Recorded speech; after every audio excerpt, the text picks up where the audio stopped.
오늘부터 15주 동안 또 일지로 신청하신 분들은 15주가 아니고 6개월을 그냥 계속 이어서 이제 가게 되어져 있는데요.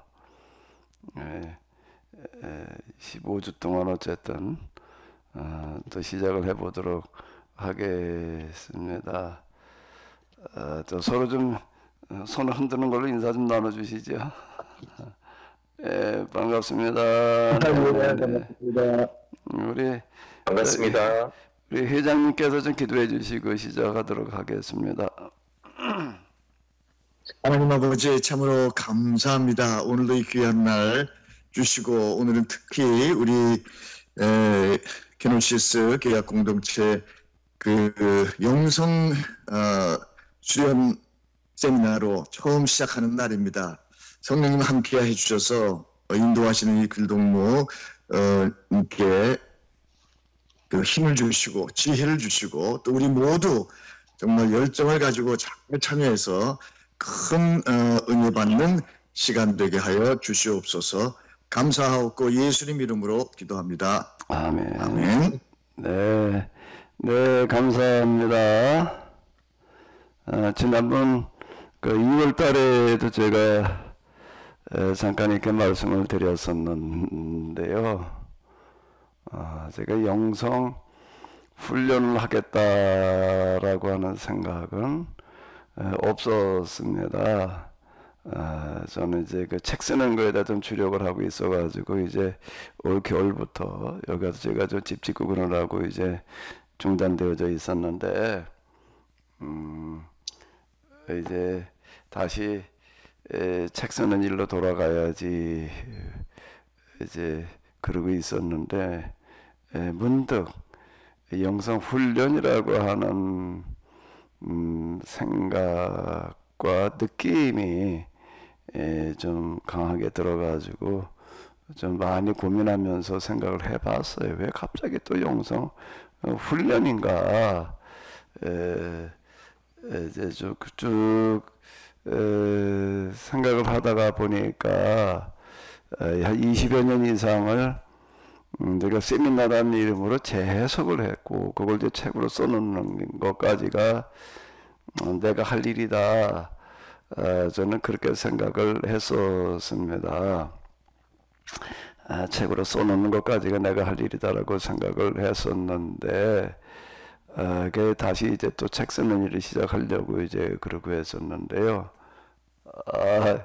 문득 재현이라고 하는 생각이 들어가지고 곰곰이 생각하다 보니까 재해석을 해놓은 거를 그건 우리가 공부를 하는 거고 이제 삶으로 실천하는 데까지 나가는 거가 맞다라고 하는 그런 생각이 이제 들어가지고 이제 영성 훈련 그리고 이제 재현을 저희들이 좀 시도하게 됐습니다. 제가 늘 말씀드리는 대로 제 생각과 계획대로 되어지지 않는다 라고 제가 늘 이렇게 말씀을 드렸었는데 이번에도 마찬가지입니다. 재해석이라고 하는 거를 제가 감히 어떻게 재해석을 하겠다고 생각을 해요. 근데 어떻게 하다 보니까 이제 재해석을 하게 됐고 또 재현은 재해석보다 더 어려운 겁니다. 사실 할 수 있는 것 가운데도 제일 어려운 게 이 재현을 염두에 두는 영성 훈련인 것 같은데요. 그래서 여기까지 손을 대게 됐습니다. 제가 이제 재현을 이제 생각하게 되는 거, 그래도 이렇게 한번 하지 않으면 안 되겠다, 해봐야 되겠다라는 생각이 아니라, 하지 않으면 안 되겠다. 이건 하나님께서 또 이제, 요구하시는 거다라고 이렇게, 생각과, 그리고 판단을 하게 된 거는 그동안의 저의 그 영성 경험 때문입니다. 그건 지난 2월 달에도 좀 말씀을 드렸었는데요. 그런 것들 염두에 두면서 하나님께서 이건 이끌어 가시는 거다라는 생각이 들어가지고 시도를 하게 됐습니다. 여기 지금 들어와 계시는 분들 가운데서 혹시 지난 겨울 2월달 거를 듣지 못하신 분들은 좀 그걸 같이 들어주시면은 고맙겠습니다. 그걸 기초로 해가지고서 그 다음을 진행을 하기 때문입니다. 오늘부터 이제 이 재현을 시도를 하게 되는데, 뭐 재현 그러게 되면은 너무 거창하고 어렵게 생각하실 거 없고요. 그냥 여러분들의 삶에서 그동안 배운 거를 한번 좀 내가 행동으로 옮겨보자 라는 정도로다가 이렇게 생각을 해 주시면은 되겠습니다. 우리가 뭐 잘 아는 대로 지행, 아는 것과 행하는 거가 따로따로 놀게 되면 곤란하잖아요. 그동안 우리가 케노시스라는 이름으로 참 오랜 동안 공부들을 하셨습니다. 아마 뭐 보통 10년, 20년들 그렇게 하셨을 텐데, 그래도 뭔가 좀 새롭게 해석해 놓은 거를 이제 우리가 실천으로 한번 좀 옮겨 봐야 되겠죠. 여러분들의 삶의 현장에서, 일과 속에서 실천하는 쪽으로 좀 관심을 가져주시면은 네, 고맙겠습니다. 지난번 겨울 2월에도 제가 말씀드렸는데, 이 영상 훈련으로 들어가게 되면은 제일 관심을 기울여야 될 부분이 뭐라고 그랬었죠? 기억나시나 모르겠네. 영상 훈련 실천으로 들어가면서 우리가 그래도 제일 먼저 좀 생각해 봐야 될 게 뭐지요? 헛고생입니다. 헛고생. 우리가 지난날 기독교 역사를 들여다보게 되면은 실천에 도전했던 사람들을 이제 우리가 수도사 이렇게 부르게 되는데요. 한 300년대부터 이제 수도사들이 등장을 했으니까 안톤이라는 사람이 효시다 이렇게 이제들 이야기를 하고 있는데요. 기독교 역사 내내 계속되어 왔고, 지금도 가톨릭에서는 아직도 수도사, 수녀들이 남아 있습니다. 그리고 곳곳에 수많은 이제 수도원들이 있는데요. 수도원은 우리 기독교에만 있는 게 아니고 유대교에도 있고, 또 다른 종교에도 이름은 다르지만 어쨌든 그런 시설과 또 그런 사람들이, 그 수도성들이 많이 있습니다. 근데 제가 그 영성을 경험하고 정리하면서 이제 좀 많이 생각을 하고 그랬던 어떤 이런 건데, 이게 길을 잘못 들어가지고 이제 헛고생들을 한 거다. 제가 이제 이렇게 생각을 하게 됐습니다. 뭐 헛고생이라고 하는 말이 그분들한테는 굉장히 좀 고약하게 들릴 수 있을 거예요. 우리가 얼마나 많은 성과들을 거뒀는데 뭐 이제 이렇게 생각을 할 수가 있는데, 그 노력에 비해 가지고 노력과 그리고 노력과 열정, 그 역사에 비해 가지고 성과가 너무 미미했다라고 하는 거예요. 그리고 이 기독교의 이 수도원 운동은 아예 방향 자체로 잘못 갔다. 이제 제가 이제 그렇게 좀 이야기를 하는 건데요. 그런 측면에 다시 한번 이제 우리가 좀 생각을 해보게 되면, 이제부터 우리가 실천 영상 훈련을 시도를 하는데 제일 먼저 염두에 둬야 될 거, 이건 뭐 제 의견인데, 우리가 이걸 하면서 괜히 또 헛고생하지 않아야 된다 라는 게 되겠습니다. 자, 헛고생을 하지 않으려면은 길을 잘못 가지 않으려면은 어떻게 되는 거지요? 그것도 지난번 제가 2월 달에 계속 말씀을 드렸었는데 어떻게 해야 된다고요? 원리와 이치에 맞아야 된다 라고 하는 겁니다. 이 최종적인 단계가 제 해석을 하면서도 제가 이제 그런 생각을 많이 했었는데, 성경과 신학에 대한 해석이라고 하는 게 뭐 얼마나 난해해요. 거기에 수많은 의견들이 있고 좀 그런데, 자, 이걸 어떻게 해야 되느냐, 과연 뭐 누구의 주장이 옳으냐, 나름대로 다 일리가 있는 것 같고 이제 그런데요. 저도 어떻게 하다가 이제 그 한복판에서 씨름을 하다가 보니까 결국 이 해석이라고 하는 것도 최종의 단계는 만물의 원리와 이치라는 차원에서 해석해야 되는 거다 라고 하는 것을 이제 저 나름대로 좀 이렇게 경험하게 돼가지고 그런 측면에서 이제 이야기를 했었는데요.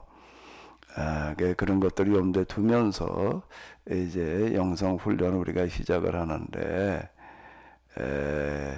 자칫 노력에 비해 가지고 성과가 이제 미미할 수 있는데, 최대한의 효율을 좀 높일 수 있도록 제가 좀 초점을 맞춰 보도록 하겠습니다.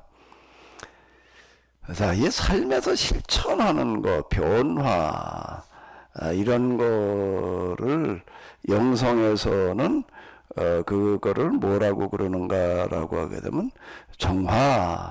정화라는 그런 단어를 씁니다. 뭐 성화, 뭐 거룩해진다, 정화, 뭐 깨끗해진다, 뭐 이제 그런 뜻이 되겠는데, 근데 성화보다는 주로 이제 정화라는 그런 용어를 씁니다. 우리 안에서 이 죄의 지배로부터 내가 어떻게 벗어나가지고 성령의 열매를 맺을 수 있겠느냐, 뭐 이제 이런 거가 되겠는데요.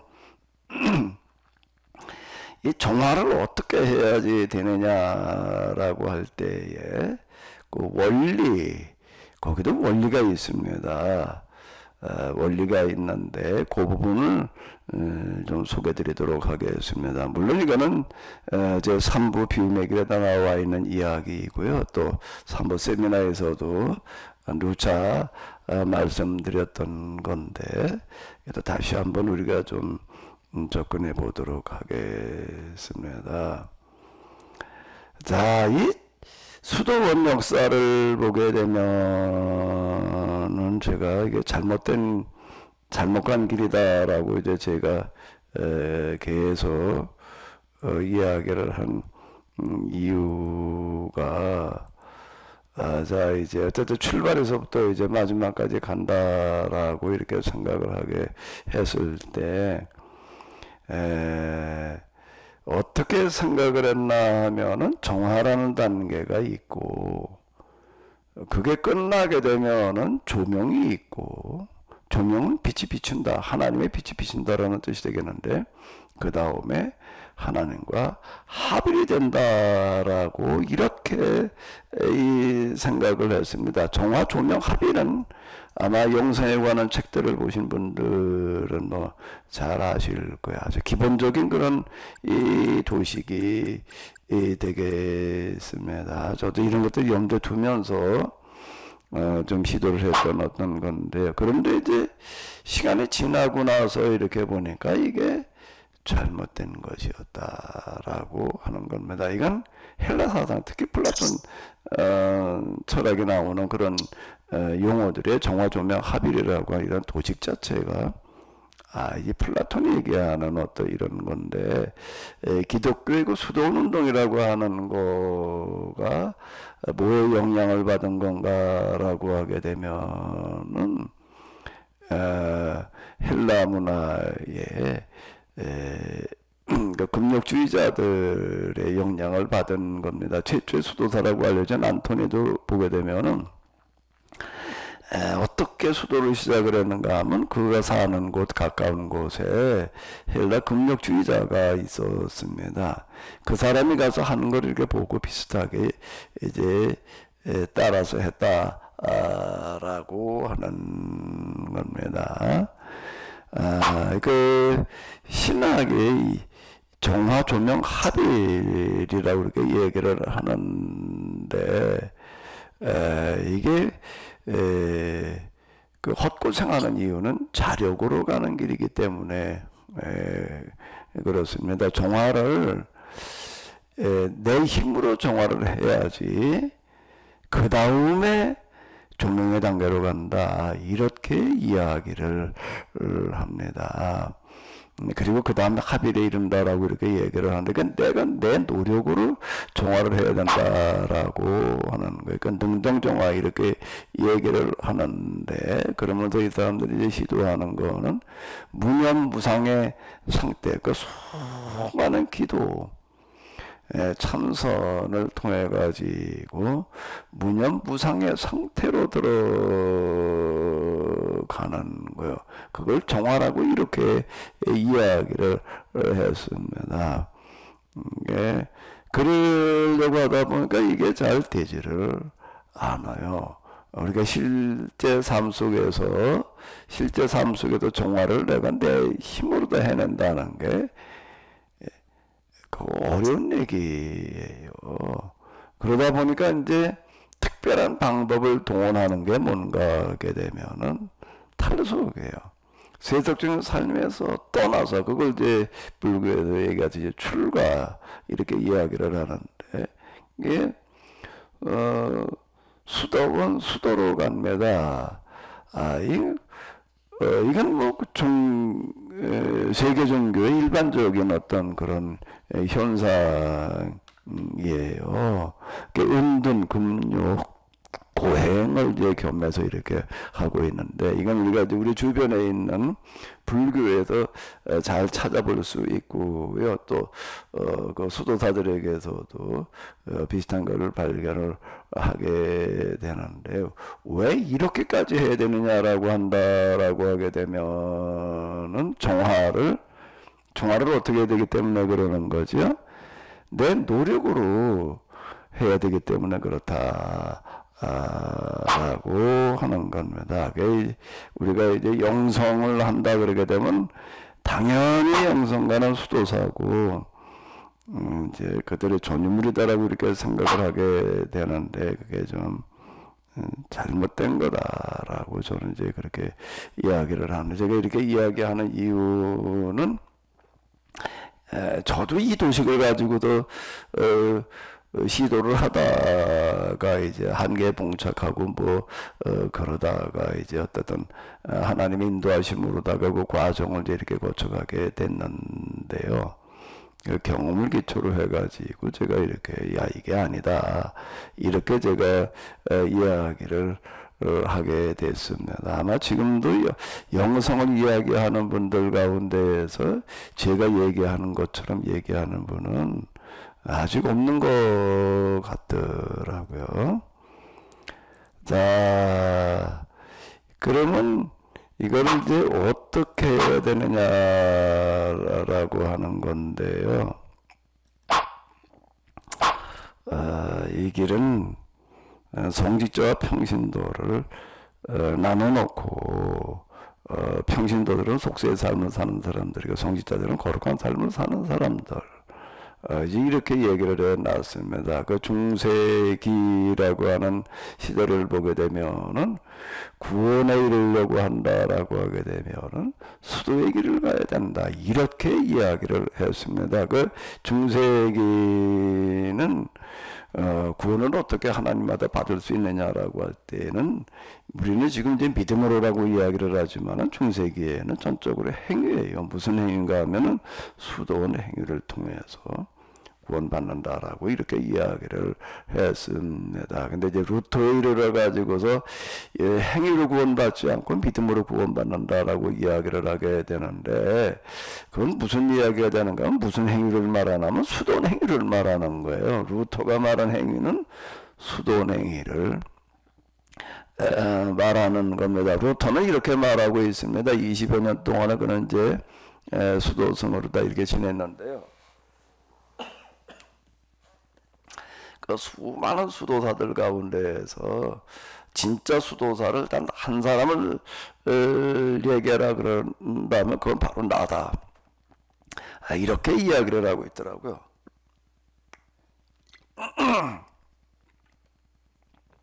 그 갈라디아서 그 강해 같은 거 보게 되면은 이 굉장히 긴데 거기에서 그는 아주 그렇게 자신 있게 이야기를 하는데, 20여 년 동안 구원받기 위해서 정말 수도로 할 수 있는 거는 다 해봤는데 안 되더라. 그래서 그는 이제 로마서 이렇게 내려가면서 믿음이라고 얘기하는 거는 수돈 행위를 거부하는 측면에서 믿음이라고 이렇게 얘기를 하고 있다라고 하는 거를 염두에 둬야 되겠고요. 늘 제가 얘기한 대로 사도 바울이 또 로마서에서 얘기하는 그 행위, 율법이라고 하는 것은 유대교 율법을 지키는 행위를 얘기하는 거다 라고 하는 겁니다. 이 길은 예수님께서 바리새인들 향해서 천국문을 가로막고 저도 못 가고 남도 못 가게 한다라고 말씀을 하셨는데, 수도사들이야말로 어떤 사람들인가 하면 영성문을 가로막고 저도 못 가고 남도 못 가게 한다라고 이렇게 이야기할 수가 있습니다. 제가 누차 말씀드린 대로인데요. 그 증거가 뭐냐, 뭘 근거로 해가지고 이렇게 얘기를 하느냐라고 하게 되면 봉쇄수도원이라고 하는 데가 있습니다. 지금 우리 개신교에도 우리 감리교 목사님 가운데 한 분 이제 봉쇄수도원을 지금 시도하시고 지금 하고 있는 분이 있습니다. 봉쇄수도원이라고 하는 건 뭔가 하면 수도원에 들어갈 때 아주 서운해서 내가 지금 이 수도원에 들어가면 죽기 전에는 안 나오겠다 그러고, 그래서 이제 기도만 일삼는 어떤 이제 이걸 얘기하는 건데요. 그게 등장하게 된 배경은, 봉쇄수도원이 등장하게 된 배경은 종교개혁기가 비슷합니다. 그 시기에 이르러 가지고 수도원에서 자체 평가를 해봤어요. 우리가 1000년 이상을 300년대부터 수도원 운동이 시작이 되어졌으니까 이제 몇 년을 한 거예요. 1200년을 한 거죠. 1000년 이상을 우리가 이제 이렇게 수도원에서 기도들을 했는데, 과연 관상이라는 단계에 이르는 사람이 몇이나 되느냐. 관상기도라고 하는 건 볼관자이거든요. 관상이라는 말이 그 배움는 단계죠. 신비기도의 단계를 이야기를 하는 건데요. 거기에 이른 사람이 과연 몇이냐 되느냐라고 할 때 이게 한 손가락으로 꼽기도 어려운 거예요. 이게 거의 없는 거예요. 1600년 동안. 그러면 이게 과연 현실성이 있는 얘기냐, 가능한 거냐, 이제 이런 물음들이 이제 생겼는데요. 그 이제 불가능하다. 1600년 동안 그 많은 수도사들이 시도를 해가지고 거기에 도달한 사람이 거의 없다고 한다면 그게 안 된다는 얘기지. 그리고 포기를 했습니다. 이게 지금 수도원에서는 관상기도에 도전하는 거를 포기하는 거예요. 그건 안 되는 거다. 그런 단계가 있긴 있는 것 같은데 도달한 사람이 거의 없다. 그런데 이제 봉쇄수도원이라는 말은 무슨 뜻인가 하면, 그래도 우리는 끝까지 도전해 보겠다라고 일부 남는 사람들이 있었습니다. 그 사람들은 아예 봉쇄라는 말은 세상과 문을 걸어 잠근다는 얘기예요. 아예 우리 수도원에서 세상 밖으로 나가지를 않겠다. 죽은 다음에는 라면 몰라도 사실 죽은 다음에도 나가지를 않습니다. 뭐 그 안에서 장례식들을 치르니까는요. 우리는 여기서 아주 그냥 기도하다가 죽겠다 이제 그런 사람들, 그런 수도원을 가리켜서 봉쇄 수도원이 일부 남아 있는데요. 이게 지금 뭔가 하게 되면은 바로 그런 이야기가 되겠습니다. 그러면 이거를 이제 우리가 어떻게 이해를 해야 되느냐라고 할 때, 요 그림을 한번 잘 보세요. 정화 조명 합일이라는 이 도식이, 그 용어는 그대로 제가 좀 이렇게 써보는데요. 용어를 딴 걸로 대처를 대체하려니까 이게 굉장히 어렵더라고요.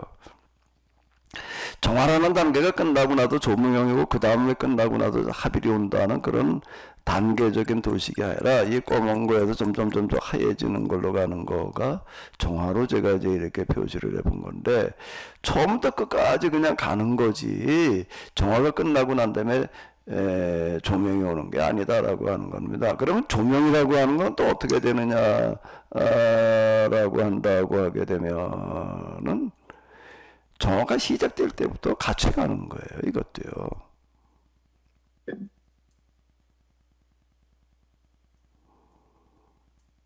성령의 조명, 도심으로 말미암아서 죄가 깨달아지고 느껴져 가지고 그걸 회개를 하게 되어져 있고, 이래 가지고 이제 이 죄의 굴레로부터 서서히 끝까지 가는 거지. 어디쯤 가가지고 이제 정화가 다 끝났다, 자, 이렇게 얘기할 수 있는 게 아니다 라고 하는 겁니다. 이 수도원 영성에서는 뭐라고 이야기를 하는가라고 하게 되면은, 정화의 단계를 거친 사람, 나는 이제 더 이상 죄 지배 받지 않는다, 이렇게 얘기를 하고요. 또 뭐라고 얘기를 하는가 하게 되면, 마귀에게 공격당하지 않는다. 자, 이렇게까지 이야기를 합니다. 이제 단계별로 이렇게 이제 이야기를 하는데, 이거에 대해서 저는 뭐라고 이야기를 하냐면, 자, 요 그림을 잘 보세요. 요거 하나 정리하느라고 참 오래 걸렸습니다. 기도는 40개월이었고, 이거 정리하는 데에는 몇 년 걸렸습니다. 몇 년. 이걸 이렇게 다시 정리를 해 놓는 어떤 이런 거가요. 정화 조명이라고 하는 거는 서로 상관관계고 같이 가는 거다. 조명의 도심으로 정화가 가능해진다. 그 자력수도가 아닌 타력수도. 타력수도를 제가 이제 이야기를 하는데, 능동수도가 아닌 수동, 수동 정화, 이제 이걸 얘기를 하는 건데, 이게 토탈에 도달하는 게 아니라 하나님과 관계가 회복되는 거다. 그러니까 제가 얘기하는 부분이 되겠습니다.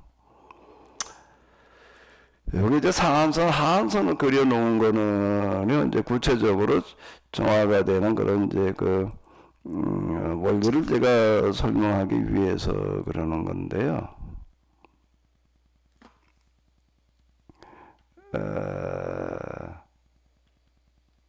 그러면 그냥 뛰어 넘어가고요.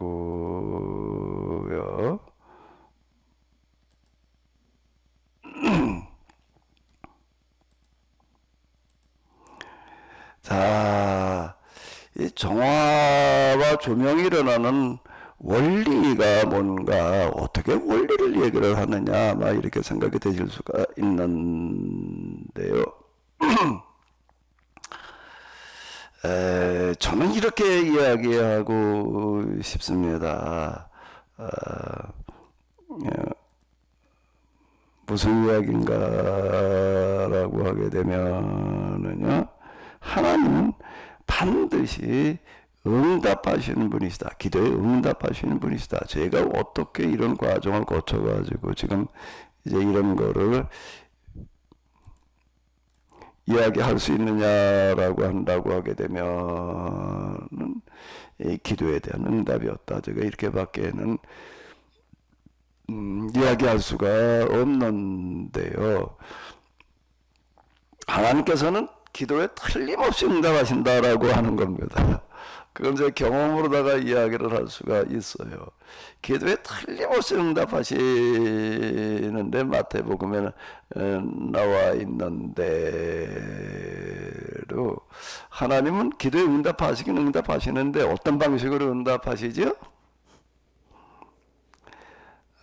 이건 뭐 다 비대면으로 듣고 계시니까 지금 대답을 듣기가 좀 쉽지 않은데 누가 좀 대답 좀 해보실까요? 틀림없이 응답하시는데 어떻게 응답하실까요? 더 좋은 방법으로요. 더 좋은 방법으로라고 하는 겁니다. 내가 기도하는 대로 응답하실 때도 있지만은요, 그거보다는 더 좋은 방법으로 응답을 하시는데, 제가 기도한 거는 뭐 늘 말씀드린 대로 나는 영성의 세계를 한번 경험해 봐야 되겠다 이런 건 난 생각을 해본 적이 없습니다.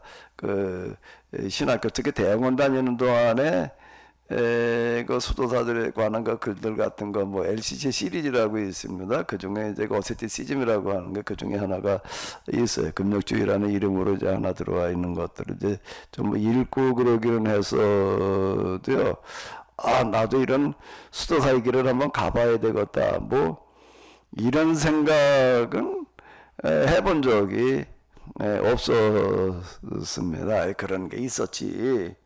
이제 그랬을 뿐인데, 근데 어떻게 하다가 제가 하다 보니까 이제 이런 문제를 다루게 되는데, 저는 수도사의 길을, 영성의 길을 한번 영성의 세계 경험해봐야 되겠다라고 하는 생각은 해본 적이 없고요. 교회가 죽어간다는 생각 때문에 이걸 어떻게 해야 되나라고 하는 걸 가지고 이제 고민을 했을 뿐인데, 하나님께서는 여기에 응답하셔서 교회가 죽어가고 있다, 왜 죽어가느냐라고 할 때 저는 겨우 어디까지 받는가 하게 되면은 이 목회 윤리 때문이다. 큰 교회 작은 교회 해가지고서 교회 양극화, 교회 개인주의 때문에 그렇다. 그러니까 이거가 문제다라고 나는 여기까지만 봤을 뿐이에요. 그리고 이제 이걸 어떻게 해야 되나라고 하는 걸 가지고 진짜 좀 오랜 동안이라는 게 15,000년을 얘기를 하는 건데요. 15,000년 정말 저는 고민하면서 씨름을 했습니다. 그때는 하나님께서 응답을 하시는 거가 뭔가라고 하기도 첫 번째는요. 지금 이런 교회가 죽어가는 원인은 목회 윤리 때문이 아니라 기독교 신학이 잘못되어 있어서 그렇다. 성경 해석이 잘못되어 있다라고 하는 거를 저한테 이제 이렇게 알게 하신 거고요. 그래가지고 제가 지금 그동안에 재해석이라고 하는 거를 가능하게 한 거야. 난 재해석이라고 하는 거 뭐 감히 꿈도 못 꾸고 있었는데, 그런데 그 성경 해석이 신학이 잘못되어져 있다는 거를 알려면은 뭐가 없으면 안 되는가 하게 되면은 하나님 경험이 없으면은 이게 안 되기 때문에, 저한테 하나님께서 먼저 이 성경을 읽다 가슴에 뜨거워지는 걸 통해 가지고서 이제 기도를 시작하게 하시고, 기도 시작할 때도 제가 뭐 거창한 생각 가지고 한 게 아니에요. 제가 이제 교회 양극화 문제를 해결하기 위해서는 어떻게 되느냐, 중형교회 운동해야 된다. 가능하면 내가 교인은 한 몇천 명, 최소한 5,000명 이상을 모아가지고 매년 하나 이상의 그런 이제 교회를 확산시켜 나가는 운동을 했으면 좋겠다. 그러면 이제 한 500여 명 정도씩을 이제 매년 이제 어쨌든 그런 교회를 세워나가는 운동을 해야 되겠다. 뭐 저는 겨우 그런 생각을 했을 뿐이에요. 제가 생각하는 건 거기까지였는데, 성경에 가슴이 뜨거워지는 부분이 병자 고치시는 이야기였고, 병자 고치심으로 말미암아 사람들이 모여오는 그 이야기에서 제가 가슴이 뜨거워져서, 저는 하나님께서 제 생각에 응답하셔가지고, 아, 나에게 이제 이렇게 사람을 좀 모이게 하는 일을 하시려나 보다. 저는 여기까지 생각한 거예요. 그걸 가지고 내가 기도를 했던 거지, 무슨 고상한 차원을 내가 염두에 두면서 한 게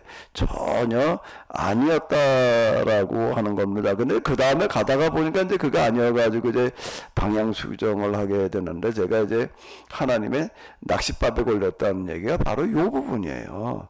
처음부터 아마, 야, 너는 이제 영성의 길을 가야 된다 말이야. 그리고 성경과 신학이 잘못된 게 문제인데, 그거를 네가 다시 해석한 일을 해야 된다. 아마 이렇게 얘기를 하셨더라면 아예 나는 포기를 했을 거예요. 그게 나한테 어떻게 가능한 얘기야. 영성의 길, 어세티시즘 이런 거 읽어보게 되면은 그게 뭔, 금력, 고행, 은둔 이런 걸 통해서 가야 되는 건데 그걸 어떻게 가겠다고 감히 나서요. 그건 아예 꿈도 꿀 수 없는 어떤 이런 거였는데,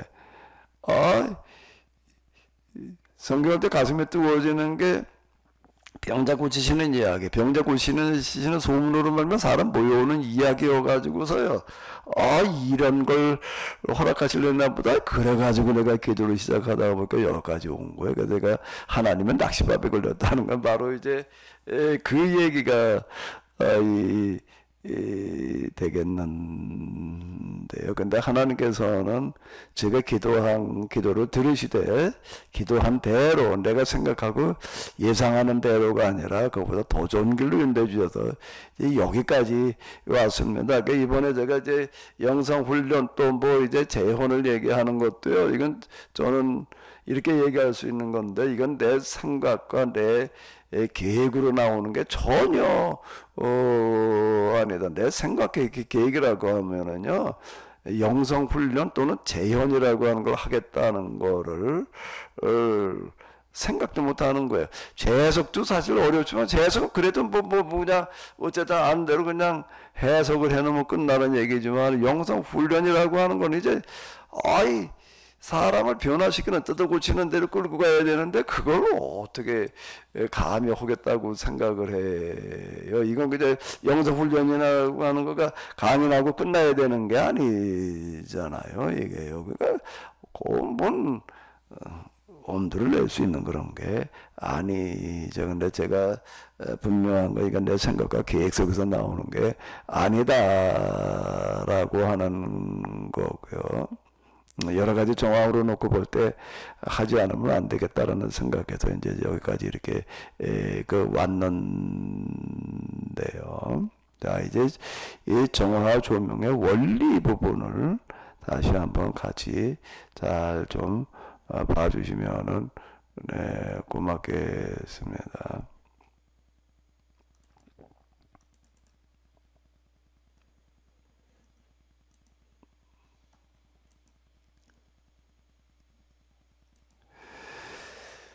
자, 이 정화 조명의 원리, 어떻게 원리를 가지고 얘기를 하느냐? 원리라고 하는 거는 그 세계를 다 보고 난 다음에나 원리를 말할 수 있는 건데, 하나님께서는 저에게 기도의 응답을 하셔가지고서요, 속성으로 영성의 세계의 전반을 좀 섭렵하게 이렇게 하셨습니다. 그리고 그게 집중적으로 일어나고 아주 뚜렷하게 진행이 되어지기 때문에 제가 이제 지금 얘기하는 이 원리를 얘기할 수 있는 거예요. 저한테는 아주 이게 너무 뚜렷하게 진행이 되어졌기 때문에 이런 걸 가지고 이렇게 얘기를 할 수 있었다라고 하는 건데요. 어떤 방식으로 이 정화 조명이 일어나는가라고 하게 되면 불규칙한 나성형이라고 하는 것은 사람마다 다 다르다. 사람마다 다 다르게 나타난다라고 하는 건데요. 올라감이 있고, 올라간다라고 하는 게 하한선, 상한선 이래놨는데, 여기 그냥 우리 일반적인 이런 상태고, 여기 이렇게 되면 아주 우리가 흔히 얘기하는 은혜가 충만하다, 뭐 성령이 충만했다라고 얘기하는 거에 절정에 이르는 이제 그런 상태가 있습니다.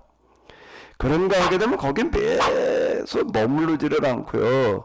거기 머물러 있으려고 해도 안 되고 계속 내려오게 됩니다. 그 내려오게 되면 본래 상태가 되는 게 아니라 본래 상태에서 훨씬 더 바닥으로 떨어져 가지고 아주 그냥 힘들어 가지고 고통들을 견딜 수 없는 그런 상태가 이제 이렇게 되어져 버리는데요.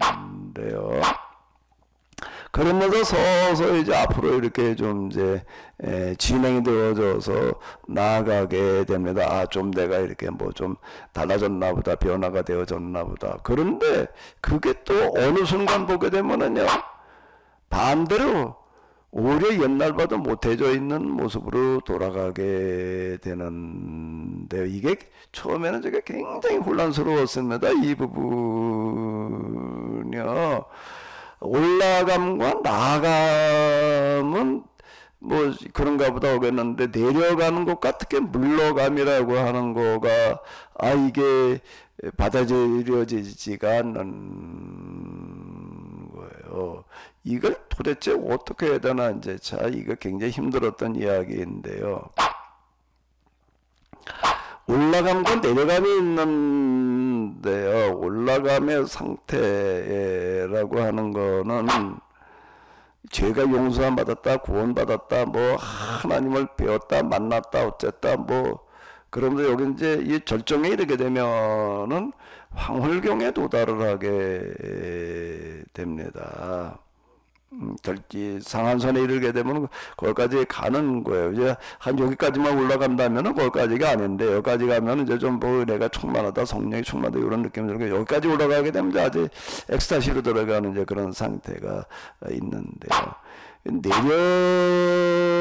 내려가는데 아무리 여기에 머물러 있으려고 해도 안 되고, 어느 날 내려가는데 이제 여기서 여기에 있다가 내려오기 때문에 견딜 수 없어지는 것은 상실감 때문에 그렇습니다. 이게 버림받았다라고 하는 느낌 때문에 아주 힘들어지는데, 절망감, 무기력증, 뭐 어쨌든 정신적으로 고통스러운 것들은 다 찾아옵니다, 여기에. 근데 정신적으로 고통스러운 것만 찾아오는 게 아니라 마귀의 집중 공격이 이제 시작이 되어지는데요. 그 마귀가 우는 사자와 같이 뭐 달려든다는 얘기가 아주 저게 실감이 납니다. 이 한산으로 떨어졌을 때에는 정말 그렇게 되는데요. 이제 승강진퇴가 반복되어지면서 이제 진행이 되어지는데요. 이건 사람마다 좀 다 다릅니다. 다른데, 요 승강진퇴의 원이 크게 그려지는 사람, 저처럼 그냥 상하선을 왔다 갔다 하는 사람도 있을 수 있고, 이걸 상하선과 하하선을 오르내렸기 때문에 이게 이제 어떤 건지를 가지고 제가 얘기를 할 수 있는 건데, 아마 상하선과 하하선까지 오르내리질 않았다면 이걸 가지고 얘기할 수가 없었겠죠. 나는 그런 거 잘 모르는데, 그런 분들, 이게 조그맣게 그려지시는 분들이고, 조금 그래도 좀 드러난다라고 하는 게 이렇게 좀 크게 그려지는 거고요. 사람마다 그건 다 다르다라고 하는 거를 염두에 두시면 되겠고요. 혹시 이 부분에서 지금까지 얘기한 거 이 부분에서 조금 요게 잘 이해하고 넘어가지 않으면 안 됩니다. 제가 말씀드리고 싶은 거는요. 자, 영성 수련의 효과는, 다시 제가 조금 또 카메라를 봐가면서 얘기를 할게요. 영성 수련이 다 결과를 얻으셔야 될 텐데, 제가 이 과정을 쭉 지나면서 이렇게 보니까는요, 영성 수련은 얼만큼 되어지는가라고 하게 되면, 뭐와 비례하는가 하게 되면은 바르게 이해한 것과 비례가 되어집니다. 이 세계를, 영성의 세계를 바르게 이해하지를 못하게 되면은 올바른 진전이 일어날 수가 없다 라고 하는 겁니다. 이건 제가 단언할 수 있습니다. 아니 그건 뭐 이해하는 거가 그렇게 중요하냐 말이야. 그냥 영성의 세계는 경험의 세계인데 경험이 많이 일어나면 되지 않겠냐, 이제 이렇게 생각할 수가 있는데, 천만에인 게요. 그 천만에란 말보다 써쓰인 말은 뭔가, 만만해인가? 어림도 없는 이야기인 게, 왜 그런가 하게 되면은, 영성의 정도가 진행되어지는 만큼 마귀가 방해를 하기 때문에 그렇습니다. 마귀가 방해를 한다 그러게 되면 이제 뭐 무슨 괴물로 무슨 세력으로 와서 덮쳐오고 뭐 공격하고 이제 이러는 것만 마귀라고 생각을 할 수가 있는데요. 그것도 전혀 아닌 게요. 그런 거 나는 무슨 뭐 마귀의 이런 경험이라는 건 난 전혀 몰라. 난 전혀 그런 거 없어. 라고 이렇게 이제 생각할 수 있는데요. 그 생각 자체가 이미 마귀에게 완전히 지배받았다는 겁니다. 나는 마귀를 난 전혀 몰랐고, 난 아무리 기도해도 그런 거 난 공격하는 것도 없고, 나한테 그런 거 없던데, 라고 이렇게 생각이 들면은 그 생각 자체가 벌써 마귀에게 지배받고 있는 건데요. 왜 그런가 하게 되면은 마귀가 우리를 다가오는 방식이 사람마다 그것도 다른데 일반적으로 누구에게나 공통되는 건 생각이에요. 생각과 느낌과 감정입니다. 이 부분을 지배해 오는 거예요. 그래서 이 마귀의 그 방해공작이라고 하는 거가 공통적으로 나타나는 거는 뭔가 하면 이 생각과 느낌과 감정을 지배를 해가지고서 바르게 이해하는 거를 끝까지 방해를 합니다. 마귀의 가장 무서운 무기가 뭐라고 그랬죠? 마귀의 가장 무서운 무기가 뭐예요? 속임수요. 속임수. 그럼 뭘 속이느냐라고 할 때, 어떻게 속이느냐라고 할 때 내 생각에 와가지고서 생각을 잘못 갖게 만드는 거예요. 생각과 느낌과 감정의 상태에 들어와가지고서요. 방해 공작을 합니다. 그래서 이 마귀의 가장 큰 무기가 속임수이기 때문에요. 이 하나님께로 가는 길은 나와 하나님과 마귀와의 삼각관계로 갑니다.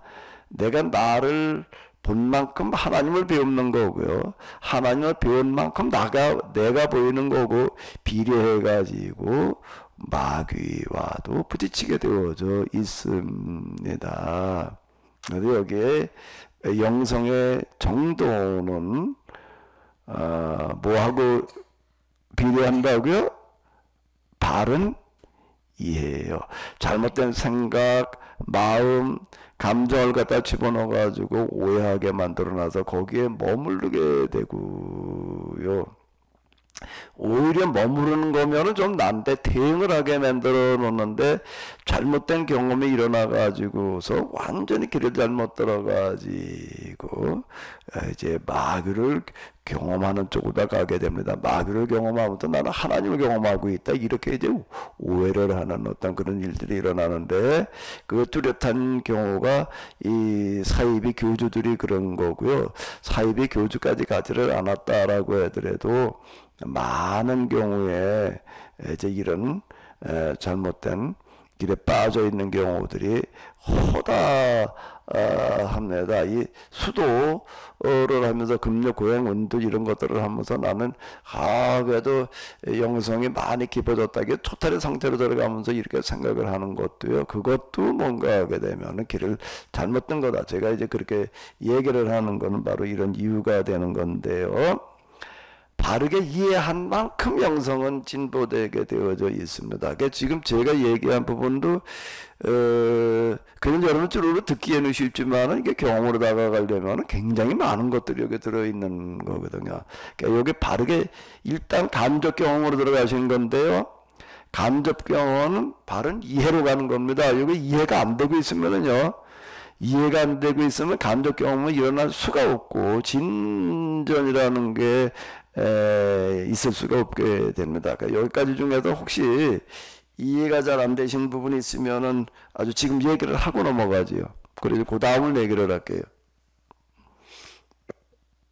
네네, 이해도 어렵고 질문인데요. 지금 사람에 따라 일단은 아까 그 정화 주는 그 과정이 사람에 따라서 다르다 그랬는데, 그 목사님께서 목사님께서 그런 사람들을 이렇게 알고 계신 건지, 아니면 목사님의 경우를 볼 때 그렇게 다 다르다고 생각하시는 건지요. 그거 하나 하고, 그 다음에 그런 사람들을 이제 만나본, 해보니 사람마다 다르더라. 이게 원이 크게도 그려지고 작게도 그려지고, 그렇다고 한다면은 어떤 사람일 경우에 그렇게 작게 그려지고 어떤 사람일 경우에 크게 그려지는가. 그러니까 그 교만이나 영성으로 가려는 그 욕심, 마음, 그게 큰 사람은 또 크게 그려지고, 그런데 욕심이 없고, 또는 그 목적 자체가 이 수도원 영성처럼 그 영성의 대가가 되고 싶은 그런 마음이 전혀 없는, 그러니까 예전에 그런 분 있다 그랬잖아요. 그 가톨릭의 수도 중에 이렇게 그냥 늘 그 수도원 호들의 일을 하면서 그런 그 이름이 누구지? 그런 분이 아주 유명한 그런 분이 있다고 그랬는데 그렇게 되는 건지 네네. 그걸 좀 예, 네, 제가, 그렇죠. 이거를 제가 원리라고 이야기를 할 때에는, 사실 원리를 말하는 거는 굉장히 어려운 거예요. 어느 한 분야에도 원리를 얘기하려면 그걸 다 알지 않으면 원리가, 나올 수가 없는 거거든요. 원리를 말할 수가 없는 거죠. 한 부분만 알아가지고 어떻게 원리를 얘기를 하고 있어요. 제가 이제 어떻게든 감히 영성, 특히 조명의 원리라, 이 종화의 원리를 가지고 얘기를 하느냐, 라고 한다면 이건 전적으로 하나님의 은혜였다라고 밖에는 설명이 안 되는데, 제가 아까 말씀드린 대로 하나님께서 이제 저희 기도에 응답하셔서 그가 죽어가고 있는데 원인이 뭐냐라고 할 때 이 신학에 있다. 신학과 성경 해석이 잘못돼서 그렇다. 이제 그러면은 그 신학과 성경 해석을 바로잡으려면 영성의 경험이 없으면 안 되는 거여가지고 먼저 이것부터 저에게 경험시키셨다. 이제 저는 이렇게 얘기할 수가 있는데요. 그 영성의 세계 전반을 제가 경험했다라고 하는 거는 제가 경험 40개월이 끝나고 난 다음에, 물론 그 과정 중에도 내가 이제 계속 읽었지만은 영성과 관련되어진 책들을 그 당시에 읽을 수 있는 것들 영문으로까지는요. 영문으로까지는 인터넷에도 이제 뒤져가지고서도 그렇고 다 읽었다라고 얘기를 해도 과언이 아닐 만큼 씨름을 했습니다. 경험으로는 40개월을 갔지만은요, 그거를 정리하는 데는 40개월에 2배는 걸렸습니다. 근데 그걸 다 읽어야 되니까, 다 읽으면서 이걸 분석을 해내야 되니까. 근데 제가 놀란 거는 뭔가 하면, 아니 도대체 내가 어떻게 해가지고 40개월, 그것도 은둔금류 고행을 하는 것도 아니고 그냥 재해석 수도를 나가면서 이걸 내가 다 경험을 했나. 제가 그때 놀란 거는요, 과거 수도사들이 글들 뭐 기타 등등 다 읽으면서도요, 나처럼 경험한 사람이 없는 거예요. 그리고 이제 그 사람들이 경험한 게 뭘 경험했는지가 이제 보여주라고요. 다 이게 부분으로 끝나고 말았구나. 이제 여기에 전설이라고 얘기할 수 있는 사람이 아빌라의 테레사 또는 십자가 요한, 뭐 그 두 사람을 능가하는 사람들은 없습니다. 근데 제가 그 사람들 글을 갖다 읽으면서도 그 한계가 이제 제가 보였다. 제가 이렇게 얘기를 하는데 제가 놀란 거예요. 도대체 나는 어떻게 해가지고 내가 짧은 시간에 이렇게 이런 경험을 했나 이제 그랬는데요. 제가 이제 이거는 제 경우의 것만을 가지고 말하는 게 아니라 일반적인 원리를 가지고 얘기를 하는 거다라고 하는 거고요. 그리고 이게 성령이라고 하는 그 기능은 올바로 깨달아 알게 하시는 역할을 하기 때문에 이게 이제 가능한 건데요. 그럼 어떤 사람이 이제 이 정화의 길 여기에서 다시 요걸로 들어가서 이렇게 보게 되면은 좀 작게 그려지고 크게 그려지느냐라고 하는 거는요, 몇 가지 요인이 있는데요. 열심과 집중을 한 만큼 크게 그려질 수 있습니다. 나는 별로 열심을 내지 않고 있으면은요, 이게 오르내리는 폭이 클 수가 없어요. 그냥 밋밋해질 수밖에 없는 그런 걸로 다 이렇게 가는 거고요. 이건 열심을 낸 만큼 집중한 만큼, 열심이라고 하는 거는 뭐인가 집중이라고 얘기를 할 수가 있는데요. 집중한 만큼 이제 그려지게 되어져 있다라고 하는 건데, 근데 이거 다는 아니에요. 아무리 집중을 하고 열심을 해도 또 작게 그려지는 사람도 있을 수가 있습니다. 그런데 또 어떤 사람이 있는가라고 하게 되면은 별로 그렇게 열심을 내는 것 같지 않은데 그냥 또 크게 그려지는 사람이 있어요. 그걸 저는 이제 그 영적인 감수성, 사람마다 각 다르다. 이 지문이 다르듯이 요즘 또 뭐 지문 말고 홍채 얘기를 하는데 그 사람마다 다 다르잖아요. 그거 마찬가지로 그것도 영적인 지문이 다 다르다. 제가 이제 이렇게 얘기를 하면서 영적인 감수성이 좀 예민한 사람은 크게 그려집니다. 근데 영적인 감수성이 좀 평범한 사람은 이게 좀 작게 그려져요.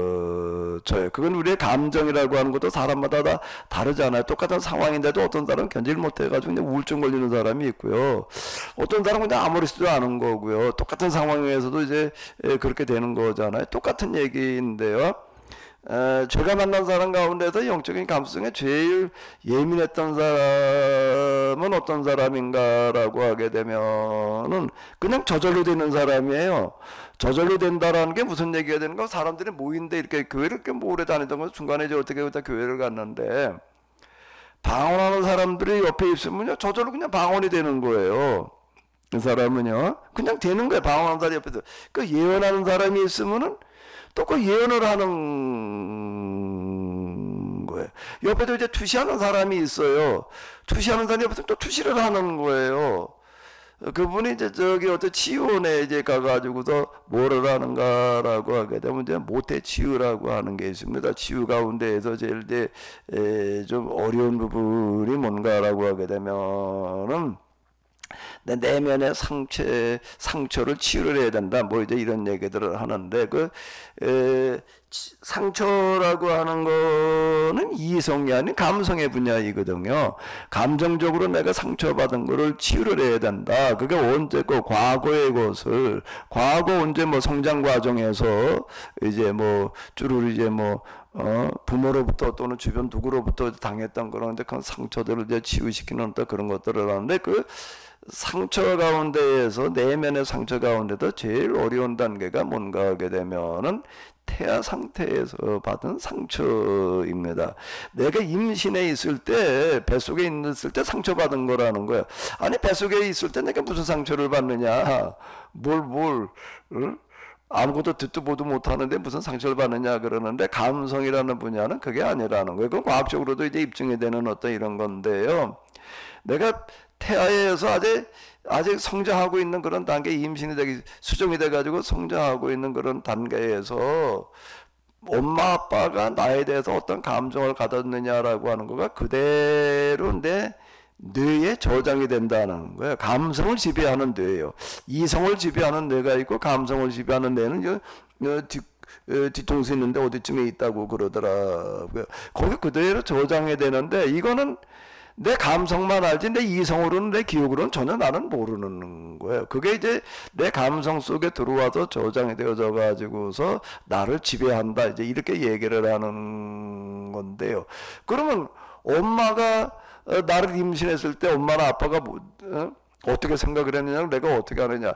임신을 했을 때 엄마 아빠가 아주 기뻐할 수도 있고, 이건 뭐 원하지 않는 임신이었다 그래가지고서 지우려고 그럴 수도 있고, 뭐 그냥 이제 이럴 수가 있단 말이에요. 그게 고스란히 내 기억 속, 감성 기억 속에 남아 있다라고 하는 겁니다. 그게 감성 기억 속에 남아 있는 거를 뭐를 해야 되는가라고 하게 되면은 치유를 해야 된다 이렇게 얘기를 하는데, 아니 내가 임신해 있던 상태에서 엄마 아빠가 나를 어떻게 생각하는지를 어떻게 알아요? 그걸 엄마 아빠가 뭐라고 말을 해주면 알겠지만은 아니면 모르는 거지요. 그런데 그거를 이제 시도를 하는 건데 그 치유를 한다라는 거 그때 이제 엄마 아빠가 나를 정말 임신된 거를 기뻐하고 그랬으면 상처받았을 일이 없죠. 근데 나를 이제 원치 않는 임신이어가지고서 뭐 이제 싫어했다 미워했다 지우려고 그랬다면 그게 그대로 상처로 남아있다는 겁니다. 그럼 어떻게 지우라느냐라고 하면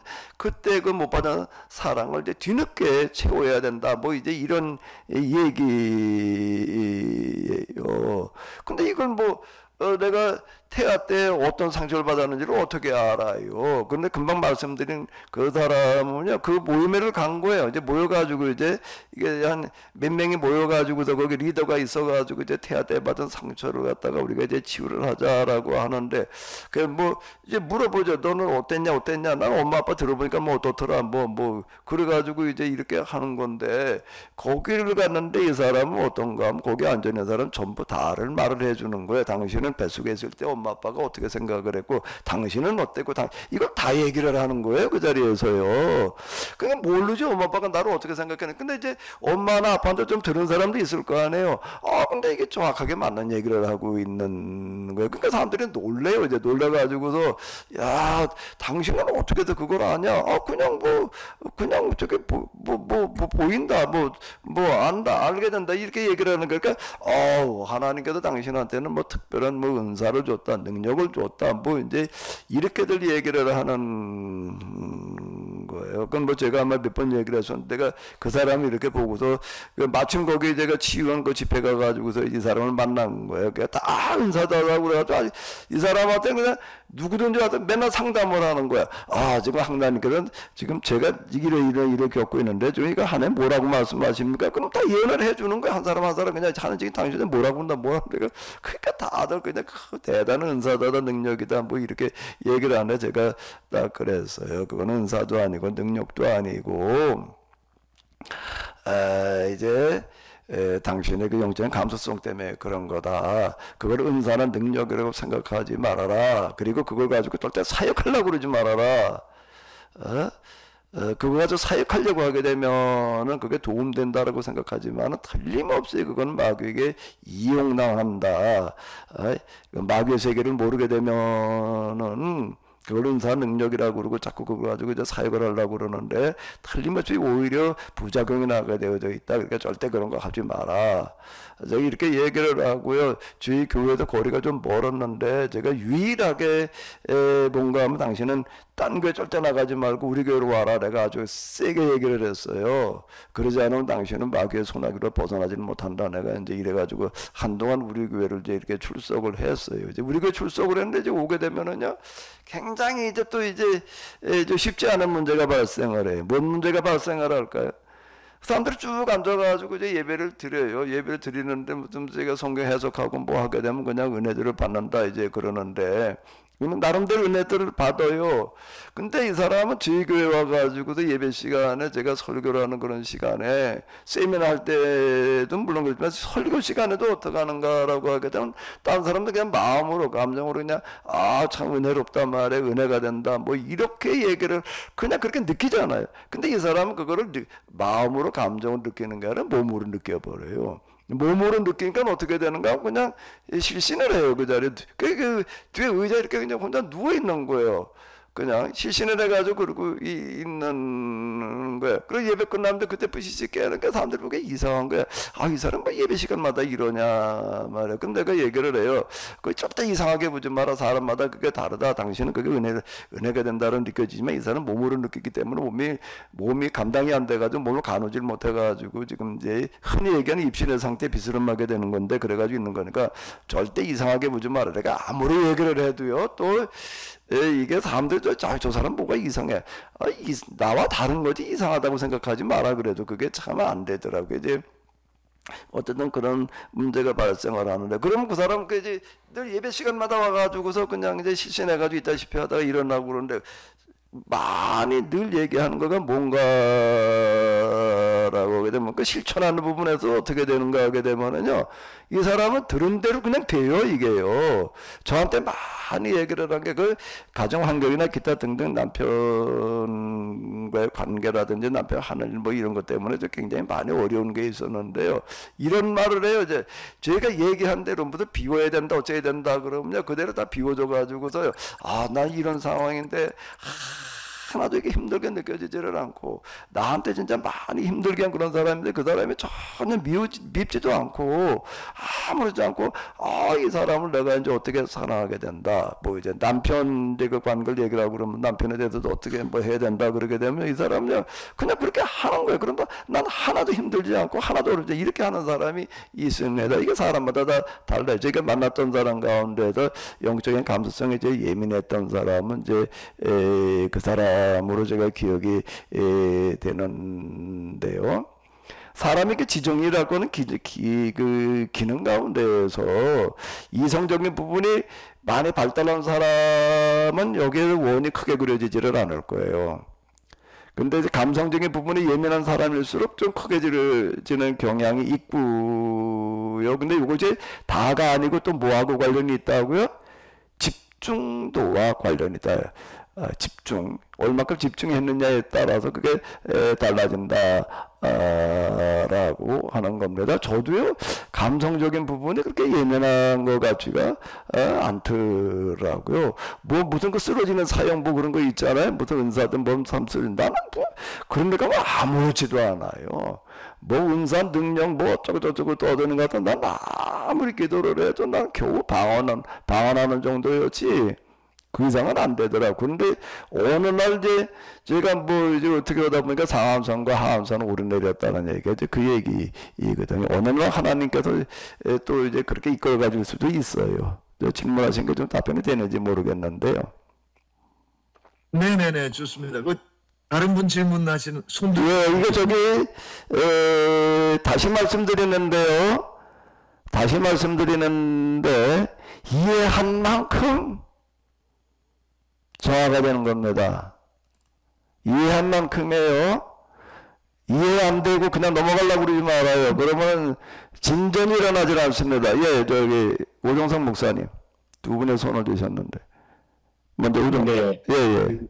네, 그 두 가지 질문인데요. 아주 기초적인 질문이지 않을까 싶긴 한데, 하나는 김풍무 목사님은 문제의식이 뚜렷했죠. 그것은 교회가 죽어가는 문제였다라고 여러 차례 말씀을 해주셨는데, 그러면 이제 이런 뚜렷한 문제의식이 없어도 영성훈련이 가능한가? 단순하게 영성훈련 내지는 하나님을 경험하고 싶다는 욕구만으로도 이것이 시작할 수 있고 가능한가라는 하나의 질문이고요. 그 다음에 두 번째는 일단 하나하나 하자. 하나하나 하자. 조금 이따 내가 하나 설명한 다음에 하는 건데요. 뭐 저처럼 뭐 교회가 죽어간다 뭐 이렇게 거창하게 생각할 거 없고요. 여러분 그동안 교회를 다니셨고 또 그동안 제 그 키노시스를 많이 들으셨잖아요. 근데 야 내가 조금 뭐 좀 변화가 돼봐야 될 텐데라는 생각만 있으면 되는 거예요. 꼭 거창한 그런 화두가 아니어도 전혀 상관이 없고 내가 그래도 뭔가 조금 변화가 있어야 되겠다라고 하는 간절한 마음만 있으면 되는 거예요. 그 마음은요. 그거는 틀림없이 하나님께서 이제 응답하실 거예요. 그리고 그 기도를 하시다 보게 되면은요. 근데 여기에 이제 그게 왜 그럼 잘 안 되느냐라고 할 때 제가 이제 금방 말씀드린 대로 바르게 이해한 만큼 되는 거거든요. 바르게 이해한 만큼 되는 건데 그 부분에서 이제 이 마귀에게 이제 방해를 받고 있는 거예요. 그 방해를 받고 있는 거가 뭔가라고 하게 되면은 마귀가 하는 주특징 중에 하나 그 열의를 식어버리게 만드는 거예요. 그 생각이 이제 사라지게 만드는 거. 그래 아예 그런 생각을 처음에 좀 해봐야지 그러다가 이제 뭐 조금 이따 그냥 흐지부지 돼버리고 마는 것도 그게 뭐 그냥 나는 본래 그래 이렇게 생각하게 되는데요. 마귀의 지배라고 하는 겁니다. 그래서 생각을 이렇게 계속 점검해야 된다라고 제가 얘기를 하는 거가 바로 그런 거예요. 그냥 작심삼일이 뭐 누구나 다 그런데 뭐 누구나 다 그래. 그 세계 누구나 다 마귀 지배 가운데 있다는 얘기가 되는 거거든요. 이건 저 나중에 마귀를 진짜 직접 경험하는 단계를 가보지 않게 되면은 그동안 내 생각과 마음과 감정의 상태들이 어떻게 마귀에게 완전 지배당하고 있었는지를 모르고 있는 거예요. 그냥 내 마음이고 내 생각인 줄 알아요. 나는 그냥 이렇고 넘어가는 건데 전혀 그게 아니라는 겁니다. 그러니까 타락한 죄의 본성이 이제 우리 안에도 지배하고 있는 거거든요. 그게 그 악마의 속성이에요. 악마의 공격이고요. 예, 또 다른 거요. 네, 두 번째는 그 집중을 말씀하셨는데 무엇을 향한 집중이고 집중하는 방식이 무엇인지 그 뭐지 이후에 또 이야기를 해주시는 건지 아니면 이제 이게 막 시작이니까 무엇을 향한 집중이고 하는 방식이라는 것이 무엇인지요? 그거는 이제 뭐 지난번 겨울 2월 달에 제가 이제 많이 말씀을 드렸는데요. 우리가 수도의 길을 가는 게 아니기 때문에 음들, 금욕, 고행 그런 게 아니라 재석 수도를 하는 거거든요. 재석 수도라는 거 우리 현실에서 내 일을 가지고 수도를 하는 거예요. 나는 직장을 다녀서 직장이 일이 많아가지고 안 돼. 뭐 또는 사업을 해서 바빠서 안 돼라는 거는 생각을 바꾸면 되는 거고요. 그 일이 그건 뭐가 될 수 있는가 하면 수도 일과가 될 수 있다는 거예요. 그렇게 바꾸는 거예요. 바꿔 나가는 건데 이제 생각을 바꿔가지고 그 일을 하되 그냥 그동안은 그냥 직장 일이니까 그냥 직장에서 하려는 대로 사업이니까 뭐 또 사업이어서 그리고 이제 씨름을 하고 그냥 뭐 정신없이 했어요. 근데 그거를 생각을 바꿔서 기도하면서 하나님의 일로 승화시키라는 거예요.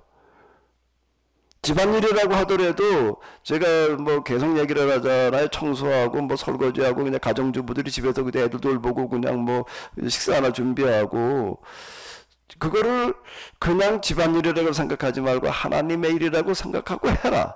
청소 하나를 하더라도 그렇고 뭘 하나를 하더라도 그렇게 승화시켜가지고 해라. 제가 얘기하는 거는 그거예요. 그거면 좋게요. 다른 걸 가지고 하려고 그럴 길이 아니고요. 네네. 그 자체가 집중이라는 개념인 건지, 이제 예를 들어서 영성일지를 쓰면 영성일지 안에 기도 시간이라는 것이 있잖아요. 네. 잡념과의 싸움 뭐 이런 여러 가지를 지난 겨울에 말씀해 주셨는데 그 집중하는 방식이 말씀하신 것처럼 일상을 살 때 하나님의 일로 승화시키는 것도 말하지만 집중해서 기도하는 어떤 그런 구체적인 방식도 있지 않을까 싶어서 예, 기도하는 시간도 별도로 있어야 돼요. 그거는 사람에 따라 다르거든요. 생활 환경에 따라 다른데 기도하는 시간도 가져야 되는 어느 정도로 해야 되느냐라고 하는 것도 그거는 또 각자 형편에 따라 달라요. 단지 짧은 시간이라고 하더라도 집중이 중요한 거고 그 토막 시간 예를 들어서 뭐 전철 타고 간다 버스 타고 간다라고 하더라도 그냥 그저 이 생각 저 생각하면서 갈 수 있잖아요. 근데 그거를 그 시간 기도로 바꾸는 거예요. 기도하는 시간으로 바꿔나가는 훈련을 하시다 보게 되면은 그거가 그 다음에 이제 일하고도 연결이 될 거예요. 일하면서 기도하듯이. 제가 이제 지난 겨울에도 계속 말씀드린 대로 농사일을 할 때 김을 매더라도 김을 매는 거가 그냥 김 맨 거 잡초나 뽑는다가 아니라 그 곡식 하나하나를 하나님 대하듯이 귀중해 여기 그 최선을 다해서 이렇게 해라. 그게 이제 집중도로 연결되는 거거든요. 그거면은 된다라고 제가 이제 얘기를 하는 거죠. 고 목사님 죄송합니다. 그 연관돼서 마지막 질문이면은 이제 그 기도의 구체적인 주제가 혹은 그렇죠 주제나 제목이 어떤 것이어야 되나? 그거는 각자가 다 달라요. 그리고 제가 그 일지에 거기 맨 척안에 놔드렸거든요. 내가 지금 이걸 가지고 그건 또 매번 똑같을 수 있는 것도 아니고 오늘은 일이라는 게 이제 수시로 바뀔 수 있잖아요. 지금 이제 당면한 그런 여러 가지 어려운 난제들 기타 해결하자면 안 되는 문제들이 있잖아요. 그걸 가지고 씨름을 하는 거예요. 그걸 가지고 제가 얘기하는 거는 일과 상관없는 거를 가지고 그게 이제 수도사들이 가는 길이거든. 그거 다 버리고 그냥 이렇게 하려고 그러니까 근데 그게 잘못 같다는 거예요. 그 방식이 현실의 일이라는 게 지금 중요한 거고 그 일과 수련 제목을 일치시키라는 거예요. 그렇게 가자. 그게 이제 재석수도로 가는 거거든요. 그걸 제가 얘기하는 거다라고 하는 겁니다. 네, 이해했습니다. 고맙습니다. 예, 우리 고영성 목사님. 고영성 목사님 안녕하세요. 잠깐 좀 소개를 드리게 되면 우리 고영성 목사님은 제주도 계시는 분이신데요. 이번에 같이 하시게 되었습니다. 예, 말씀하세요.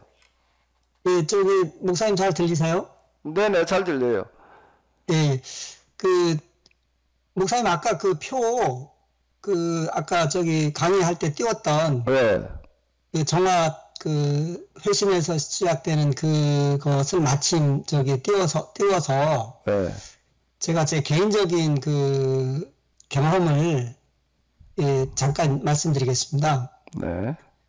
그 제가 신학대학원 그 초기에 그 영성학을 그러니까 공부하는 초기에 나이는 한 그때가 제가 36 그때였습니다.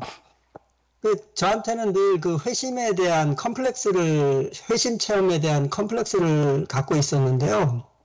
그 영성신학 처음에 들어가서 교수님이 아주 얇은 그 책을 한 권 주었어요. 그런데 학생들이 한 40명? 수강하는 사람들이 40명 정도 있다 보니까 일단 이론 수업으로 시작했는데 제가 그 얇은 책을 가지고 지금도 갖고 있습니다만은 기숙사에 가서 제가 골방에 있다 보니까 그 책을 반복적으로 읽게 되었습니다.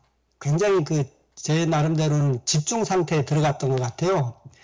그런데 그 책을 읽다가 제가 어떤 뭐 지적인 깨달음이라고 할까, 이전까지 하나님에 대한 그 이미지, 그게 이렇게 바꿔지는 어떤 체험을 하면서 그 꽃이 아름답고 사람이 아름답다 하는 그 아까 표의 황홀감 얘기를 했지 않습니까? 그런 경험을 한 달 정도 강력하게 이렇게 느끼게 됐습니다. 그래서 그때 결혼하고 아이들 있을 때니까 아내를 대하는 거나 아이들을 대하는 거나 이전과는 완전 다르게 제가 이렇게 바뀌더라고요. 제 스스로도 제정신이 아닌 것처럼 그렇게 하는데 제가 그 경험을 가지고 내적인 기쁨을 가지고 교수님한테 가서 일종의 그 영성지도 초기니까 어쨌든 제가 뭐 일찍 온 건지 뭐 그게 너무 이상한 경험이라서 교수님한테 이런 그걸 얘기했죠. 근데 교수님은 학생들이 너무 많다 보니까 집중 상태로 저를 이렇게 지도해 준 게 아니라 첫 학기다 보니까 그걸 넘겨버렸어요. 지금 생각해 보니까. 그런데 그게 한 달 정도, 한두 달 가다가 이게 사라져 버렸어요. 뭐 상실감이랄까 어떤, 이제는 그런데 그 상실감이 그 1, 2년이 아니라 그때로부터 20년 동안, 제가 그 어설프게 좀 얘기합니다만 20년 동안 계속 이어져 왔던 그 느낌이고, 오늘 아침 제가 1시간 그 기도를 아침에 들어갔는데 역시 같은 패턴의 그 상실감이 계속 유지되더라고요. 그래서 이런 경험이 있었습니다, 제가. 네. 네네네. 그 부분이 지금 이제 고 목사님이 20여 년 전에 그런 경험이 있으셨다는 얘기잖아요. 네. 그 경험은 그 영성의 길로 들어가면서 일어날 수 있는 굉장히 중요하고 큰 경험을 하신 거거든요. 굉장히 중요하고 큰 경험을 하신 건데, 그거를 이제 어떻게 이해하고 받아들여야 되느냐. 받아들인다라고 하는 건 내가 어떻게 이제 이해하고 대처를 해야 되느냐라는 문제가 있는 건데요. 제가 이제 지금 금방 얘기 드리는 대로 영성의 진보는 이해하는 만큼 되는 거예요. 거기에서 그게 뭘 얘기하는 건지, 아마 그걸 지금 교수님이 그런 것들 그냥 지나쳤다라는 얘기는 그 교수님이 그거의 중요성을 모른 거예요. 그분이 모르기 때문에 그럴 때 그게 뭐다, 그 다음에 뭘 어떻게 해야 된다라고 하는 거가 이제 빠진 거예요. 그러니까 목사님 뭘 어떻게 될지는 모르는 거예요. 그러니까 한 달간 지속이 되었다라고 하는 거는 그 굉장히 중요한 경험이 일어났던 거거든요. 그동안에 이제 그 다음 단계를 이제 대비를 해서 해야 되는데, 그 대비라고 하는 거가 뭔가라고 하게 되면 그 상태가 계속 유지되지 않고 이제 어느 날 호련히 내려갈 수 있다는 거예요. 반대로 침체될 수 있다. 그 침체된다는 게 뭔지를 이해하고 어떻게 대처해야 되는지를 얘기했어야 되는 거예요. 그러니까 이해한 만큼 되는 거예요. 근데 이제 그 이후 계속 지금까지 그렇게 침체가 이어지고 계시다라고 하는 거는 이제 지금이라도 좀 늦었지만은 그 부분을 잘 이해를 하고 대처하시면 될 것 같아요. 그 부분은요. 그 뒤에 부분은 이제 뒤에 내가 조금 더 설명을 할 테니까는요. 이제 물론 책에도 나와 있고 그래요. 그런 것들을 어떻게 처리를 해야 되는가, 그게 또 어떻게 진행되어지는가, 그런 과정이, 근데 뒤에서 아마 제가 얘기하게 될 거예요. 네네. 네, 다시 말씀드리는데요. 영성의 진보라는 건 이해한 만큼 되는 겁니다. 금방 아주 고목사님 이제 그 중요한 얘기 하셨는데, 아마 고목사님이 그때 그걸 바르게 이해를 하고 계속 끌고 가셨더라면은 그 상당히 그 빠른 걸음으로 가실 수가 있었을 거예요. 근데 그걸 놓치신 거예요. 어떻게 될지를요. 제가 이해하고 있는 바로는 그래요. 예, 그 다음에 또 누가 좀 하실 말씀 있으시면 하십시오. 이해가 안 되는 부분이 있으면 꼭 얘기를 하세요. 그냥 가만히 있지 마시고요. 자, 그럼 없으신가요? 자, 그러면은 다시 올라가는 것과 내려감이 있다라고 하는 건데요. 내려가는 거는 자연스러운 거예요. 그렇게 내려갈 수밖에 없는 건데, 여기 이제 상실감, 버림받은 느낌, 절망감, 무기력증, 이런 것들이 올라갔던 것만큼 찾아옵니다. 비례해요. 올라간 만큼 내려가는 거예요. 올라간 만큼 내려간다라고 해서, 그게 지금 이제 고목사님 약간 이제 그 어떤 엑스타시, 준 엑스타시라고 볼 수가 있을 것 같은데, 거기까지 올라가셨다라고 하는 거는 내려가는 것도 그만큼 커진다고요. 올라가는 만큼 내려가는 거. 이건 물질의 세계였고 똑같은 얘기예요. 우리가 다이빙이라고 하는 거를 해보게 되면은 높이에서 높은 데로 내리뛴 높이만큼 물속으로 들어가는 거잖아요. 그냥 걸어 들어가면 그냥 들어가는 거고, 뛰어내리게 되면 뛴 높이만큼 속으로 들어가게 돼 있는 거고, 똑같은 얘기가 되는 거예요. 그 물질의 세계나 영성의 세계나 원리와 이치는 다르지 않다라고 하는 겁니다. 자, 이제 이 정화 조명의 원리가 있는데요. 자, 이제 고목사님 금방 얘기하신 어떤 이제 그런 거고 좀 많이 관련되는 얘기인데요. 자, 내려갔을 때 어느 순간 내려가는데, 고목사가 한 달 정도 갔다라고 하는데, 그 이제 처음부터 그런 경험이 일어나셨으니까 그렇고요. 보통 이제 이게 계속 진행되어지다 보게 되면은 며칠 간격으로 오르락내리락 할 수가 있어요. 아니면은 저 같은 경우에 보면 좀 길게 갈 때는 한두 주 갈 때가 있었고, 아니면 이제 일주일에 한 번씩 오르락내리락 했다라고 이제 이렇게 얘기를 할 수가 있는데, 버림받았다라고 하는 그 느낌이, 상실감이, 이제 느낌이 그 다른 게 상실감이 오는 거예요. 사라져버렸으니까, 침체가 왔으니까 버림받은 그 느낌이 드는데, 여기에서 뭐로 가야 되는가 하게 되면은, 고목사님, 내가 왜 올라가 있던 상태에서 내려와져 있는가라고 하게 되면은, 뭔가 내가 거기에 합당하지 않은 게 있었기 때문이다.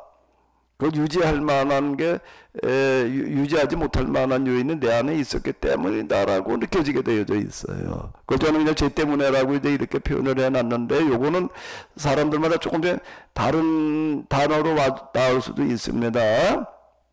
그럼 이거는 높이 올라갔던 만큼 상실감도 커지게 되어져 있어요. 그래서 그 다음에 어떻게 하게 되어져 있는가라고 하게 되면은, 죄를 버리려고 하는 필사적인 노력을 하게 되어져 있다라고 하는 겁니다. 필사적인 노력이요.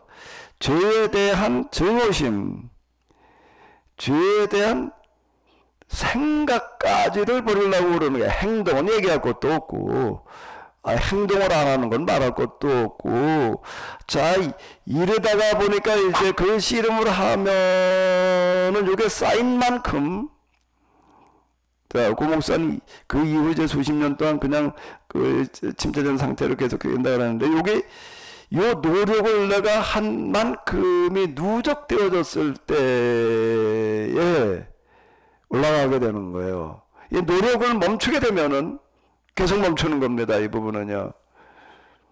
이거는 물질의 세계 원리나 똑같은 얘기예요. 이제 물고필반제가 이렇게 얘기를 하는데요. 잔이 채워줘야지 되는 거예요. 이 부분은요. 이 상태에서 어떻게 해야 되는가라고 하게 되면은 내가 이 죄 때문에 그렇다, 하나님 앞에 뭔가 합당치 못한 게 있다라고 하는 생각을 가지고 필사적인 노력을 하는 거예요. 그 올라갔을 때는 또 어떻게 하는가 하면 이제 더 이상 여기서 또 내가 뭔가 잘못한 게 있어가지고 떨어지지 않겠다라고 필사적인 노력을 하게 되어져 있고요. 그러면서 이제 이게 정화가 되어지는 건데요. 요게 이제 조명이에요. 요 부분이 그 느낌이 그 조명은 뭘로 다가오는가라고 하게 되면 생각보다는 느낌으로 옵니다. 느껴지는 거예요. 그 부분이요. 느껴진다라고 하는 건 뭔가 뭐 죄책감이라고 하는 건 느껴지는 거잖아요. 죄책감. 뭔가 내가 전에 좀 잘못한 게 있었으면 죄책감이 드는 거는 그건 내가 그렇게 생각해냈다라기보다도 생각은 옛날에 내가 잘못했던 거 생각을 할 수는 있지만은 그때 내가 정말 잘못했다라고 그 강하게 양심의 가책을 받는 거는 느껴지는 걸로 오잖아요. 이제 느낌이 돼가지고 이렇게 구분해가지고 얘기를 하는 건데요. 조명은 주로 뭘로 와닿는가라고 하게 되면 느낌으로 와닿는 건데, 요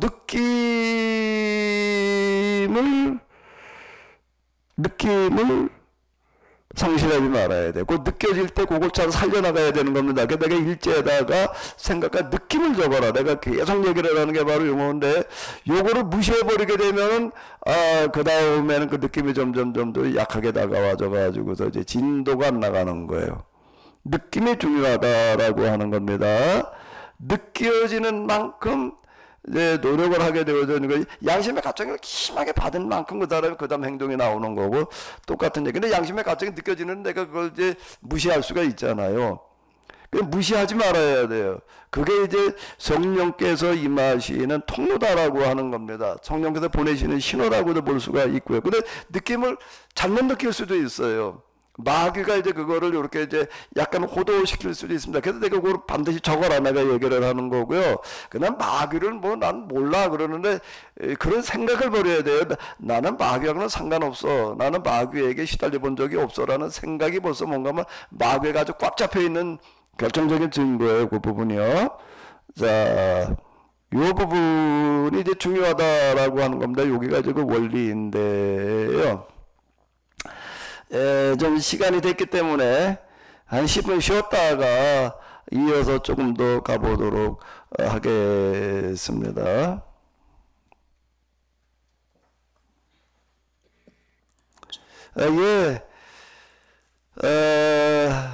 첫 시간 좀 마쳤고요. 이어서 40분부터 또 시작하도록 하겠습니다. 네, 수고 많으셨습니다. 네, 감사합니다.